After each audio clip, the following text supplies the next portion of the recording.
Assalamualaikum. This is Learners Academy by Hiya Balot. I'm Naima Tehniyat and I'm going to teach you DSM-5. Depressive disorders. अब depressive disorders में जो हमारे पास disorders आते हैं वो है disruptive mood dysregulation disorder, major depressive disorder, premenstrual dysphoric disorder, persistent depressive disorder, substance और medication induced depressive disorder, depressive disorder due to another medical condition. अब other specified depressive disorders and unspecified depressive disorders. अब DSM-4 में जो है bipolar disorders और depressive disorders जो हैं वो एक साथ है. DSM-5 में इनको अलग किया गया है DSM-4 की निस्बत, डिप्रेसिव डिसऑर्डर्स को भी और बाइपोलर को भी. ठीक है, अब दोनों के में जो है सिम्टोमोलॉजी उनकी काफ़ी हद तक सेम है. इरिटेटेबल मूड भी है, सैडनेस भी है, और जिसमें सोमैटिक और कोग्निटिव चेंजेस भी आ रही हैं कि जो कि किसी भी इंडिविजुअल की वर्किंग कैपेसिटी को, उसकी फंक्शनल कैपेसिटी को अफेक्ट कर रही हैं. लेकिन डिफरेंस कहाँ पे आ रहा है? इनकी एटियोलॉजी के ऊपर, टाइम ड्यूरेशन के ऊपर, पूरी ओवरऑल टाइमिंग के ऊपर. सबसे पहला जो हमारे पास डिसऑर्डर है वो है disruptive mood dysregulation disorder. Basically ये डिसऑर्डर जो है बच्चों से ये रिलेट करता है. जब बच्चों को बाइपोलर को डायग्नोज अगर कर दिया जाए इन केस ऑफ इरिटेटेबल मूड, तो वो डायग्नोसिस, वो ट्रीटमेंट बच्चों के लिए ज़्यादा हो जाती है. फिर इस बात को मद्देनज़र रखते हुए जो है ये डिसऑर्डर जो है DSM-5 में हमारे पास ऐड किया गया है. अब इसके डायग्नोस्टिक क्राइटेरिया में जो सबसे पहले है कि इसमें स्वेयर रिकरेंट टेम्पर आउटब्रस्ट होगा, और जो कि वर्बली होगा, वर्बली भी और बिहेवियरली भी, और जो ड्यूरेशन ऑफ सिचुएशन है या जो उस सिचुएशन से वो उसकी निस्बत वो ज़्यादा रिएक्ट करेगा. ठीक है, और ये टेम्पर आउटब्रस्ट जो हैं ये उसकी डेवलपमेंटल लेवल से इनकन्सिस्टेंट होंगे. ऑन एवरेज अगर देखा जाए पर वीक 3 और मोर टाइम्स पर वीक होंगे ये. और जो मूड होगा टेम्पर आउटब्रस्ट के बीच में ये परसिस्टेंटली इरिटेटेबल होगा या एंग्री होगा मोस्ट ऑफ द डे में. अगर एक बच्चा है उसको यही टेम्पर आउटब्रस्ट जो है मंडे को आया है आउटब्रस्ट, फिर उसके बाद उसको अगर वेडनेसडे को आया है तो या थर्सडे को आया है, तो इस दौरान ट्यूसडे और वेडनेसडे ये जो 2 दिन गुजरे इनमें उसका मूड लगातार जो है वो इरिटेटेबल होगा, एंग्री होगा वो. ठीक है, और उसके डेवलपमेंटल लेवल के हिसाब से भी ये नहीं होगा, डेवलपमेंटल लेवल से ये चीज़ ज़्यादा होगी. ठीक, और ये जो है ऑब्जर्वेबल होगा दूसरों की तरफ से, यानी दूसरे इसको ऑब्जर्व कर सकेंगे, उसके पेरेंट्स, टीचर्स या पीयर्स इस बात को ऑब्जर्व करेंगे. क्राइटेरिया A to D जो है, A में स्वेयर टेम्पर आउटब्रस्ट होंगे जो मैनिफेस्टेड होंगे वर्बली भी, बिहेवियरल भी, और सिचुएशन के से जो है वो ज़्यादा होंगे, सिचुएशन के हिसाब से वो चीज़ ज़्यादा होगी. क्राइटेरिया B, ये जो आउटब्रस्ट होंगे ये इनकन्सिस्टेंट होंगे डेवलपमेंटल लेवल से. क्राइटेरिया C, ये आउटब्रस्ट ऑन एवरेज 3 और मोर टाइम्स पर वीक होंगे. क्राइटेरिया D, जो मूड होगा आउटब्रस्ट के दरमियान वो परसिस्टेंट, लगातार इरिटेटेबल होगा या एंग्री होगा most of the day, nearly every day. और ये जो होगा ऑब्जर्वेबल होगा, पेरेंट, टीचर्स, पीयर्स, किसी ऑब्जर्वर कोई भी इसको कर सकता है ऑब्जर्व. जो क्राइटेरिया E है वो कहता है कि जो क्राइटेरिया A to D है वो प्रेजेंट हो 12 और मोर मंथ, 1 साल या उससे ज़्यादा अरसा, 12 महीने या उससे ज़्यादा अरसा जो है ये मौजूद होगा. और इस पूरे टाइम पीरियड में जो 3 महीने हैं कम अज़ कम, criteria A to D consecutively 3 महीने लगातार उसके अंदर criteria A to D show होगा. क्राइटेरिया F के हमें कहते हैं जो क्राइटेरिया A to D है ये 2 of the 3 settings, home, school या विद पीयर्स प्रेजेंट होगा, क्योंकि ये रिलेटेड टू चिल्ड्रन है तो स्कूल, होम और पीयर्स, इन तीनों में से 2 में ये लाजमी प्रेजेंट होगा. और एक सेटिंग में ये स्वेयर होगा, बहुत ज़्यादा स्वेयर.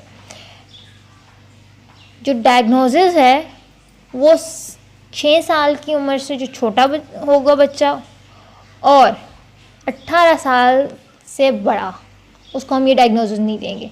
6 से 18 के दरमियान जो हैं उनको हम ये डायग्नोसिस दे सकते हैं. बाय हिस्ट्री या ऑब्जर्वेशन जो एज है क्राइटेरिया A to E की वो बिफोर 10 ईयर्स होनी चाहिए, और जो टाइम ड्यूरेशन है, डिस्टिंक्ट पीरियड है, वो 1 डे से ज़्यादा नहीं होगा।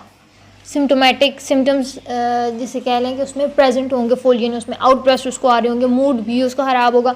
आउटब्रस्ट के दरमियान उसका मूड तो इरिटेटेबल होगा, लेकिन आउटब्रस्ट और मूड इरिटेटेबिलिटी दोनों एक साथ एक दिन से ज़्यादा नहीं होंगे। आउटब्रस्ट एक दिन आया है, फिर उसके बाद परसिस्टेंटली उसका मूड ख़राब जा रहा है। अगर एक दिन से ये ज़्यादा एक्सीड करता है तो ये जो है मैंने कि हाइपोमैनिक वाली स्टेज की तरफ बढ़ सकता है। ठीक है, जो बिहेवियर है ये एक्सक्लूसिवली मेजर डिप्रेसिव डिसऑर्डर या किसी और मेंटल डिसऑर्डर्स जो है ये उसके दौरान नहीं होगा या अक्कर नहीं होगा। और ये सिम्टम्स हैं ये किसी भी सब्सटेंस या मेडिकल या न्यूरोलॉजिकल कंडीशन से एट्रीब्यूटेबल नहीं है। अब इसके डायग्नोस्टिक फीचर्स हैं, जो इसका कोर फीचर है हमारे पास डिस्ट्रप्टिव मूड डिस्रेगुलेशन डिसऑर्डर का, वो है क्रॉनिक स्वेयर परसिस्टेंट इरिटेटेबिलिटी है। ठीक है, और जो ये इरिटेटेबिलिटी है ना, इसके हमारे पास 2 प्रोमिनेंट क्लिनिकल मैनिफेस्टेशन है। सबसे पहली है जो है वो फ्रीक्वेंट टेम्पर आउटब्रस्ट्स हैं, बिहेवियरल है, वर्बल है। ठीक, जो सेकंड मैनिफेस्टेशन है वो स्वेयर इरिटेटेबिलिटी है, जिसमें क्रॉनिक परसिस्टेंट इरिटेटेबल या एंग्री मूड है, जो कि बिटवीन स्वेयर टेम्पर आउटब्रस्ट वो प्रेजेंट है, कॉन्टीन्यूसली परसिस्टेंटली वो प्रेजेंट है। ठीक है, अब क्लिनिकल प्रेजेंटेशन में अगर देखा जाए तो डिस्ट्रप्टिव मूड डिसरेगुलेशन डिसऑर्डर को क्लियरफुली डिस्टिंग्विश करना होता है दूसरे डिसऑर्डर्स से। ठीक है, पेडियाट्रिक बायपोलर डिसऑर्डर से। ठीक है, पेडियाट्रिक मीन्स कि ऐसी जगह जहाँ पे बच्चों और एडोलेसेंट्स का इलाज किया जाता हो, ऐसा क्लिनिक। ठीक है, अब डिस्ट्रप्टिव मूड डिसरेगुलेशन डिसऑर्डर को जैसे मैंने पहले बताया कि इसको DSM-5 में ऐड किया गया, DSM-4 में ये डिसऑर्डर नहीं है, क्योंकि जब बच्चों को बायपोलर हम लोग डायग्नोस कर देंगे तो वो ट्रीटमेंट उनके लिए हैवी हो जाएगा। ठीक, सो उसको DSM-5 में ऐड किया गया। प्रेवलेंस की तरफ अगर हम आए तो डिस्ट्रप्टिव मूड डिसरेगुलेशन डिसऑर्डर जो है वो बच्चों में ज़्यादा कॉमन है। ठीक है, पेडियाट्रिक मेंटल हेल्थ क्लिनिक्स में, और जो इसकी प्रेवलेंस है कम्युनिटी में वो अनक्लियर है। जो रेट्स को अगर देखा जाए क्रॉनिक और स्वेयर परसिस्टेंट इरिटेटेबिलिटी को, जो कि इसके कोर फीचर्स हैं, overall 6 months to 1 year period prevalence जो है वो इस डिसऑर्डर की है, और यानी 2 to 5% रेंज करता है ये बच्चों और एडोलेसेंट्स में। और रेट इसका ये जो रेट है ये क्रॉनिक और स्वेयर परसिस्टेंट इरिटेटेबिलिटी का, ये higher in males and school age children. Males में, स्कूल एज चिल्ड्रन में ये हायर है as compare to females and adolescents. Developmental course की तरफ आएँ तो जिसका ऑनसेट है वो must be before the age of 10 होना चाहिए, और इसको जो है 6 साल से कम उम्र और 18 साल से ऊपर जो है वो उसको डायग्नोज नहीं करना चाहिए। सिंपली 7 से 18 साल के जो दरमियान होते हैं हम उनको ये डायग्नोज कर देते हैं, और क्राइटेरिया जो उसकी टाइम ड्यूरेशन है वो 1 ईयर है। ठीक है, और ये नॉन एपिसोडिक इरिटेटेबिलिटी है, और इसमें कोई मैंने कि हाइपोमैनिक या डिप्रेस्ड जो डिप्रेसिव एपिसोड है उसका कोई चक्कर नहीं आएगा, ये नॉन एपिसोडिक है। ठीक है, अब रिस्क एंड प्रोग्नोस्टिक फैक्टर को अगर हम लोग देखें तो हमारे पास टेम्परामेंटल फैक्टर सबसे पहले आते हैं। जिन बच्चों में क्रॉनिक इरिटेटेबिलिटी होती है ना, वो कॉम्प्लिकेटेड साइकेट्रिक हिस्ट्रीज उनकी होती हैं, और इस तरह के जो बच्चों में रिलेटिवली एक्सटेंसिव हिस्ट्री होती है क्रॉनिक इरिटेटेबिलिटी की, वो ज़्यादा कॉमन है। जेनेटिक एंड फिजियोलॉजिकल फैक्टर्स में अगर देखा जाए तो जीन्स में ये चीज़ बहुत ज़्यादा अफेक्ट करती है। नॉन एपिसोडिक इरिटेटेबिलिटी को डिफ्रेंशिएट किया जाता है बच्चों में बाइपोलर से उनके फैमिली बेस्ड रिस्क के ऊपर। ठीक है, और जो जेंडर रिलेटेड डायग्नोस्टिक इश्यूज़ में हमारे पास जो बच्चे हैं जो क्लिनिक्स में वो जो फीचर करते हैं डिसऑर्डर को, वो प्रीडोमिनेंटली मेल होते हैं, ठीक है। और कम्युनिटी सैंपल्स को देखते हुए जो मेल प्रिपॉन्ड्रेंस है वो ज़्यादा अपीयर हुई है इस डिसऑर्डर को ये होल्ड करने में। और जो प्रेवलेंस है बिटवीन मेल टू फीमेल वो डिफ्रेंशिएट करती है कि डिस्ट्रप्टिव मूड डिसरेगुलेशन डिसऑर्डर को बाइपोलर डिसऑर्डर से, जिसमें इक्वल जेंडर प्रेवलेंस है। बाइपोलर डिसऑर्डर में इक्वल जेंडर प्रेवलेंस है, जबकि डिस्ट्रप्टिव मूड डिसरेगुलेशन डिसऑर्डर में मेल्स में ये ज़्यादा पाया जाता है। सुसाइडल रिस्क जो एक जनरल एविडेंस हमारे पास जो है वो सुसाइडल बिहेवियर और एग्रेशन का जो है वो फंक्शनल है, और इसके साथ जो स्वेयर फंक्शनल कॉन्सिक्वेंसेस हैं इस डिसऑर्डर के, उनको भी नोट करना चाहिए, जो इस क्रॉनिक इरिटेटेबिलिटी की वजह से बच्चों में आ रहे होते हैं। Functional consequences of disruptive mood dysregulation disorder, chronic severe irritability जो है वो इस डिसऑर्डर में होती है। मार्गली डिस्ट्रप्शन होती है बच्चे की फैमिली लाइफ में, पीयर रिलेशनशिप में, स्कूल परफॉर्मेंस की तबाह हो जाती है। लो फ्रस्ट्रेशन टॉलरेंस हो जाती है, बच्चे को स्कूल में पढ़ने में मसला होता है। अब एक बच्चे को ये डिसऑर्डर है, उसका मूड ख़राब है, उसको टेम्पर आउटबर्स्ट है, जब वो ग्राउंड में खेल रहा होगा, अगर किसी ने उसे गलती से ही धिक्का दे दिया है, वो उसको तो गुस्सा आया, ऑलरेडी उसका मूड ख़राब है, वो उस पर गुस्सा निकालेगा, उस पर वो आउटबर्स्ट होगा, चीखेगा चिल्लाएगा, उसको उसके दोस्त गेम से आउट कर देंगे।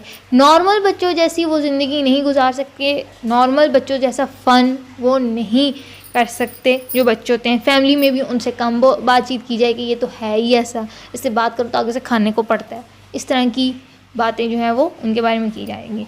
डिफरेंशियल डायग्नोसिस की तरफ आएँ तो सबसे पहले हमारे पास आता है बाइपोलर डिसऑर्डर, ठीक है। जो डिस्ट्रप्टिव मूड डिसरेगुलेशन डिसऑर्डर है और बाइपोलर डिसऑर्डर है, इसमें लॉन्गिट्यूडनल कोर्स आ जाता है कोर्स सिम्टम्स का। अब वो कैसे कि जो बाइपोलर डिसऑर्डर है वो एपिसोडिक है, वो भी है, और जो बाइपोलर है एक चीज़ उसमें कि वो उसमें डिप्रेस स्टेट भी आ रही है, एक्टिव स्टेट भी आ रही है, मूड इरिटेटेबिलिटी भी आ रही है, और मूड इरिटेटेबिलिटी किसी वक्त कम भी हो जाती है, किसी वक्त उनकी हाई हो जाती है। इस डिसऑर्डर में मूड इरिटेटेबिलिटी नॉन स्टॉप चलती है, आउटब्रस्ट हुआ, मूड इरिटेटेबिलिटी जा रही है। दूसरा जो बाइपोलर डिसऑर्डर हैं उनमें जो है वो जेंडर के ऊपर प्रेवलेंस इक्वल है, जबकि इसमें मेल्स में ये ज़्यादा होता है। और फिर next is oppositional defiant disorder. अब इस डिसऑर्डर में ये होता है कि आउटब्रस्ट इस डिसऑर्डर में भी आते हैं, ठीक है। ये हमारे पास कंडक्ट डिसऑर्डर्स में से एक है। लेकिन पीयर्स पे वो नहीं, सिबलिंग्स पे वो नहीं करता आउटब्रस्ट। किसी एक फिक्स्ड बंदे को देख के बस उसका बस नहीं चलता कि उस बंदे को मारे। इस तरह की ऑपोजिशनल डेफिएंट डिसऑर्डर में इस जो कंडीशन है वो उसकी हो जाती है। जो ऑपोजिशनल डेफिएंट डिसऑर्डर है ये 462 पेज पे disruptive impulse control and conduct disorder पे है। इसमें भी लॉस ऑफ टेम्पर होता है, बिहेवियर जो है वो अनोइंग किस्म का हो जाता है, मिसबिहेव करना। ये ऐसे बंदे के साथ होता है जो आपका सिबलिंग नहीं होता, सिबलिंग्स के साथ ये लोग कुछ नहीं करते। फिर attention deficit hyperactivity disorder, major depressive disorder, anxiety disorder, autism spectrum disorder. ADHD की तरफ अगर आए तो उसमें इम्पल्सिविटी होती है, बच्चा बहुत ज़्यादा एक्टिव हुआ होता है, वो टिक के नहीं बैठ रहा होता, लेकिन वो आउटब्रस्ट शो नहीं कर रहा होता। डिप्रेसिव डिसऑर्डर में बिल्कुल डल, डिप्रेस्ड, दुनिया से कट के एक तरह से बैठ जाना, सुसाइडल आइडिएशंस बार बार आना, और बहुत ज़्यादा फटीग फील करना, वॉथलेसनेस की फीलिंग उसमें हो जाती है। एग्जाइटी डिसऑर्डर में वो एक तरह से बेचैनी रहती है कि अभी या तो कुछ हो जाएगा, या वो जैसे कह लें कि उनको पैनिक रहता है एक तरह से। फिर ऑटिज्म स्पेक्ट्रम डिसऑर्डर, ऑटिज्म वाले बच्चे सिर्फ स्पेसिफिक लोगों के साथ जिनके साथ वो अटैच होते हैं वो उन्हीं से बोलते हैं। आई मूवमेंट उनकी अफेक्टेड होती है, आई कांटेक्ट जो होता है वो आई कांटेक्ट नहीं करते हैं और वो अपने फिक्स पैटर्न उनके हिसाब से टाइम के हिसाब से वो चलते हैं। फिर आ जाता है इंटरमिटेंट एक्सप्लोसिव डिसऑर्डर। अब जिन बच्चों में जो एक तरह से सजेस्टिव होते हैं इस डिसऑर्डर के लिए, वो बहुत ज़्यादा स्वे टेम्पर आउटबर्स्ट होते हैं उनके, बिल्कुल ऐसे ही जैसा डिस्ट्रप्टिव मूड डिसरेगुलेशन डिसऑर्डर के बच्चे होते हैं।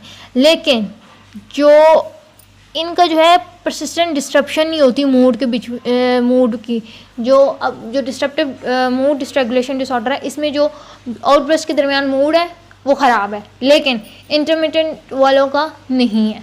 आउटबर्स्ट आ रहा है लेकिन मूड उनका बीच में अच्छा भी हो जाता है, वो खुश भी होते हैं, लेकिन वो आउटबर्स्ट उनको वो आता है। कोमोबिडिटी की तरफ अगर हम लोग जाएं तो जो DSM-5 में जो इसकी कोमोबिडिटी है, अब जो डायग्नोसिस है इसका डिस्ट्रप्टिव मूड डिसरेगुलेशन डिसऑर्डर का, ये तब तक असाइन नहीं करना अगर सिम्टम्स जो हैं सिर्फ एग्जाइटी के हों कॉन्टेक्स्ट के हिसाब से, ठीक है, और या बच्चे की रूटीन जो है वो ऑटिज़म डिसऑर्डर वाली हो या ऑब्सेसिव कंपल्सिव डिसऑर्डर, ठीक है, या मेजर डिप्रेसिव एपिसोड के कॉन्टेक्स्ट में हम लोग ये डिसऑर्डर ये जो है ये डायग्नोज नहीं करेंगे, ठीक है।